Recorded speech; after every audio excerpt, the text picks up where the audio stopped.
తెలంగాణ రాష్ట్ర ఆరుభవ దినోత్సవాన్ని పురస్కరించుకొని సిద్దిపేట జిల్లా అక్బర్పేట భూంపల్లి మండలం భూంపల్లి చౌరస్తాలో ప్రొఫెసర్ జయశంకర్ చిత్రపటానికి తెలంగాణ అమరవీరుల స్తూపానికి దుబ్బాక ఎమ్మెల్యే కొత్త ప్రభాకర్ రెడ్డి పూలమాల వేసి ఘనంగా నివాళులు అర్పించారు.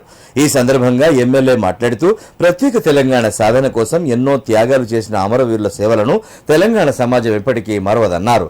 యువత, విద్యార్థులు, రైతులు, ఉద్యోగులు చేసిన ఉద్యమ ఫలితంగానే తెలంగాణ రాష్ట్రం ఆవిర్భవించిందని పేర్కొన్నారు. అమరవీరుల ఆశయాలకు అనుగుణంగా తెలంగాణ అభివృద్ధి పథంలో ముందుకు సాగాలని ఆకాంక్షించారు.